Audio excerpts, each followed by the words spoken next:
कोई ऐसा मिले जो तुम्हारी आंख और कान खोले, ये बहरापन अंधापन खत्म कर दे, तो होश आ जाए, सुनने का भी होते।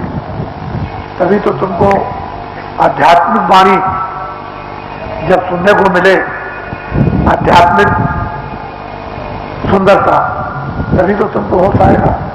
अपनी आत्मा का नहीं तो क्या होश आता, कुछ नहीं आ सकता। तो आप सावधान लोग, जो पुराने लोग हैं, कभी कभी वो भी गलती करते हैं, कभी आगे कर दिया, कभी पीछे कर दिया, या किसी को भ्रम हुआ तो उसने आगे पीछे करा दिया। कभी कभी ऐसा हुआ कि आज करेंगे कल कर लेंगे, आज नहीं, चलो 1 महीने में अगले महीने में पूरा कर लेंगे, चलो अगले महीने में 6 महीने में पूरा करेंगे, चलो अगले साल करेंगे। तो महीना भी किया, 6 महीने और साल भी किया, कुछ नहीं हुआ, ना भजन हुआ, ना ध्यान ना हुआ, समय निकल गया। तो ऐसा भी हो जाता है, संतोष है।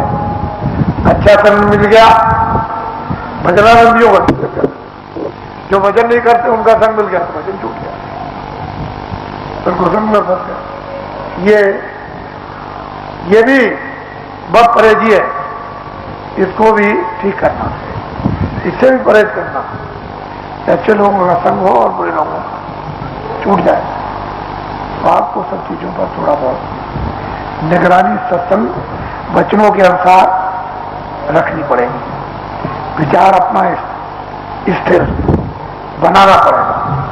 तो पहले आप नामदान ले लो, जो भगवान का नाम मैं बोलूंगा सब लोग एक आवाज में बोलेंगे, और फिर से पुराने नाम को दोहराएंगे, जो नए हैं वो सबके साथ एक आवाज में बोलेंगे, कोई आगे पीछे नहीं। जो नाम मैं बोलता जाऊंगा आप बोलते जाना, जब मैं चुप हो जाऊंगा तो आप नहीं चुप हो जाना। इसी को कहते हैं दीक्षा, इसी को मंत्र कहते हैं। ये कान फूकना, लेकिन जिस तरह से आप समझते हो कि कान फूका जाता है, कान फूकने का मतलब असल में अर्थ तो सही है, लेकिन आपके विचार उल्टे हो गए। लोग कहते थे कपड़ा डाल दिया और मंत्र दिया गया उसके कान में, और मंत्र देते ही समय घंटा बजता था, बाजे बजाते थे लोग, ये दिया जाता था। अब उसमें आपको कोई मंत्र समझ में नहीं आया, पूछा भाई क्या मंत्र दिया था, कह लगे वो तो हमने सुन नहीं पाया। असल में बाजे बजते थे, मतलब उसका यह था कि जो नाम धुनी हो रही थी भगवान के नाम की, उनमें बाजे बज रहे थे, तो आपको मंत्र दिया गया था कान में, लेकिन उस आवाज से आप पहचान न सकते जो बाहर के बजे। इसी तरह से अंदर में भगवान के बाजे बज रहे हैं, और उन बाजों को बहुत ही ध्यान देकर जो महात्मा बताएंगे उससे सुनना पड़ेगा, तो आपकी समझ में वो मंत्र आ जाएगा। और ध्यान नहीं दोगे तो मंत्र भी समझ में नहीं आएगा, और बाजों का अर्थ भी समझ में नहीं आएगा, और बाजों का जो ज्ञान है वो भी समझ में नहीं आएगा। तो ये नामदान है, सबका निचोड़ नामदान, ये सर्वोपरि दान है। इसको लीजिए आप, जो भगवान का नाम बोलेंगे सब लोग एक साथ एक आवाज बोलना, कोई आगे पीछे। बोलो जय गुरुदेव।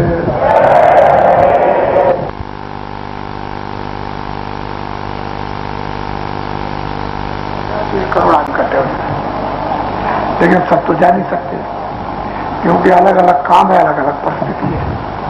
कोई जानवर बीमार, कोई बच्चा बीमार, तो चोरी हो रही है, तो डकैती हो रही, तो कत्ल हो रहा, तो कोई और काम, कोई जानवरों का काम, कोई बच्चों का काम, कोई अंधों का काम, कोई मतलब लूले लगने का काम, सब तो जा नहीं सकते। लेकिन आपने टाट वालों को वहां देखा होगा, और यहाँ टाट वालों को देखा। अब ये टाट वाले, इनको आदेश दिया गया है कि अब तुम लोग, अभी तो 10 सितंबर को 2 साल पूरा होगा, भूम जोता कितिहर का संगठन की आधारशिला यानी 87 में रखी गई। तो 87 से 88 सितंबर में 1 साल, और 79 सितंबर आएगा तो 2 साल। लेकिन ऐसा देशव्यापी अभियान ये चला कि बोरे वालों से अब कोई अनजान नहीं रह गया। ये बात अलग है कि कुछ आदमी ये कह देंगे भाई हमने बोरा पहले नहीं देखा लेकिन बोरे का नाम जरूर सुना।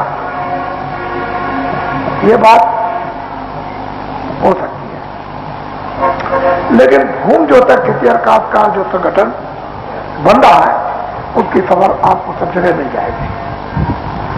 आप बताइए, बिना अखबार बिना रेडियो के अगर ये गांव गांव में खबर पहुंच जाए देश में, तो ये छोटी बात नहीं है, ये बहुत बड़ी बात है, बहुत बड़ी बात है। अब वो तो समय और वक्त बताएगा। तो ये स्टार्ट वाले, इनको आदेश दिया गया है कि तुम जाओ मानवता का प्रचार करो, इनको ये बताओ मानवता क्या है, मानव धर्म क्या है और आध्यात्मिकता क्या है।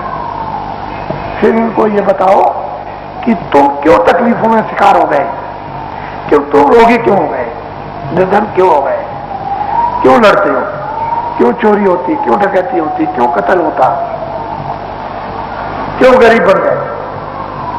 क्या काश्तकार पहले नहीं थे?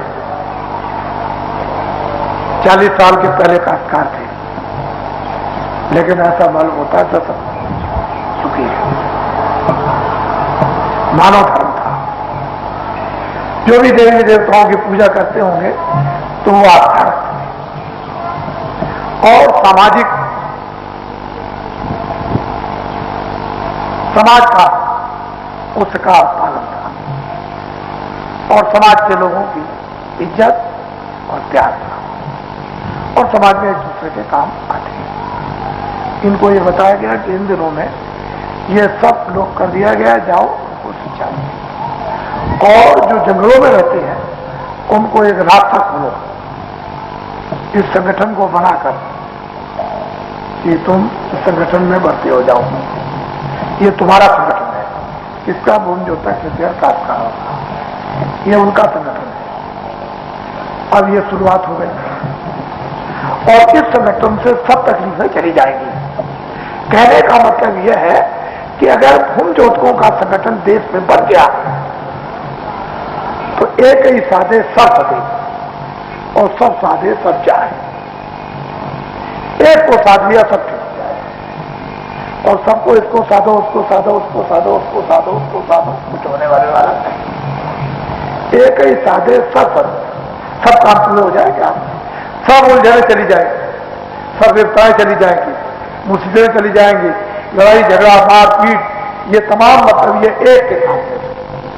और उसमें मेहनत तो सबको करनी पड़ेगी, बगैर मेहनत के तो बच्चा घर में दूध हो तो घी भी नहीं मिल सकता, उसके लिए भी मेहनत आपको करनी पड़ेगी। घर में अनाज रखा हो तो बच्चा रोटी खाने के लिए मेहनत करनी पड़ेगी। सब साधन हो, कपड़े लगते भी होने के बच्चा पहनने के लिए तो मेहनत करनी है, वो तो करनी पड़ेगी, जरूरी है। बगैर उसके काम कर्म क्षेत्र भूमि में आपको ये तो है नहीं कि आप नंगे रहो। तो जो हमारी मर्यादाएं सामाजिक ऋषियों मुनियों ने जो व्यवस्थित यानी स्थापित की थी, उनको हमने सबको खत्म कर दिया। तो तकलीफ तो आ नहीं है, हाहाकार तो बचना।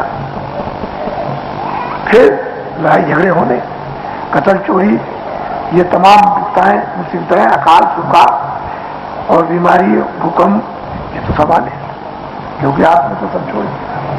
और अभी आपने ये कुछ देखा नहीं, ये आगे सब जो आने वाला है उसमें दुनिया किराए कर देगी, ठीक पड़ेगी, दौड़ेगी। तो उस समय पर एक एक बात बाबा जी की याद आएगी, कहीं भी रहोगे सब बात याद हो जाएगी। ऐसा नहीं है जो अभी आपने काफिला निकला, कह दिया मध्य प्रदेश में कि बाबा जी पकड़ लिए, क्या किस लिए पकड़ लिए गए, किस लिए पकड़े गए? कोई चोरी कर रहे थे, कोई डकैती डाल रहे थे, क्या कर रहे थे? लेकिन नहीं, ताकि असर ना हो जाए, यानी डरते तो वो भी है, लेकिन ये नहीं मालूम कि अब प्रचार वहां भी मध्य प्रदेश में, उड़ीसा में, आंध्र प्रदेश में प्रचार जब गांव-गांव में होने लगा तो उनको नहीं मालूम कि सब समाचार कितनी देर में पहुंचेंगे। आपको तो मालूम, तो बात आपकी सब झूठी हो जाए। तो अपने स्वार्थ के लिए सत्य को छुपाने का जो प्रयास करता है उसको कुदरत, प्रकृति सख्त दंड देती है। लोगों को मालूम नहीं है, वो दंड मिलेगा और तुम लोग सब देखोगे ये क्या हो गया। इसलिए एक तो फिर बुराई तो कर ही रहे हो और बुराई तो और दूनी बुराई चौगुनी, फिर उसका ब्याज लगेगा। तो बताओ फिर क्या होगा, इसको सोच लो। तो आज तो मैंने आपको नामदान दे दिया। अब आप इससे टाट वालों से, जो पुराने नामदानी बगैर टाट के बहुत है, ये तो टाट वालों से बहुत ज्यादा, वो तो बाबा जी उपयोग नहीं कर रहे और इसमें सब तरह के लोग, एक तरह के नहीं। लेकिन बाबा जी कोई उपयोग नहीं। बाबा जी तो रास्ते में लगा रहे, सड़क बना रहे, प्लेटफार्म बना रहे, जगह बना रहे, स्थान बना रहे, समझे। वैचारिक क्रांति आप खड़ी कर रहे हैं और उसमें सब हो जाएगा। ऐसे ही वैचारिक क्रांति आई, सब आंखों के सामने से मैल फट जाएगा, भ्रम सब चला जाएगा। तो सब समय लगता है, थोड़ा मेहनत तो करनी पड़ती है। तो मेहनत कर ही रहे इसके लिए। तो आज का कार्यक्रम आपका इस समय का ये प्रथम दिन है, तो यहाँ ये समाप्त होता है। आज इतना ही, ये जितना आपको सुना दिया और ये आपको नामदान दिया है, इसको आप याद कर लो, नए लोग। और पुराने भी कहीं गलती करो तो इन लोगों से पूछो कि आगे पीछे तो सुनने नहीं करते, उसमें भी गड़बड़ होता। कोई बैठ करके ऐसे उल्टी माला चला देना तो बड़ा भारी नुकसान हो जाता। तो ऐसी उल्टी माला मत चलाना, ऐसे करने लगो इस तरह से, बड़ा भारी नुकसान। सीधी माला चलाना चाहिए, उल्टा ठीक नहीं होता। असली बात यह है तो ऊपर का नीचे, नीचे का ऊपर का, नहीं बड़ा नुकसान होता। इससे ये मालूम होता है कि आपने सही चीज को, यानी एक तो समझा नहीं और समझ भी लिया तो उसका उल्टा कर रहे हो, तो बस आपको समझ नहीं जाएगी। तो वो भी आप समझ लेना इन लोगों से, और बार बार समझो, एक बार नहीं, 2 बार, 3 बार, 4 बार, 5 बार, 10 बार, अगर भूल गए हमको जल्दी बता दीजिए, इसको समझा दीजिए। तो ये लोग इसी काम के लिए पूछ लीजिए और पक्का कर लीजिए, ताकि यहाँ से जाओ वहाँ आप अच्छी तरह से उसको कर सको। नहीं तो फिर कहोगे अरे भाई हम तो भूल गए, याद नहीं कर पाए पूरा, स्त्रियाँ कहे, बच्चे कहे, बच्चियाँ कहे, तो ठीक नहीं। इसलिए 6 दिन का समय बहुत है। क्या कहा? बोलो जय गुरुदेव।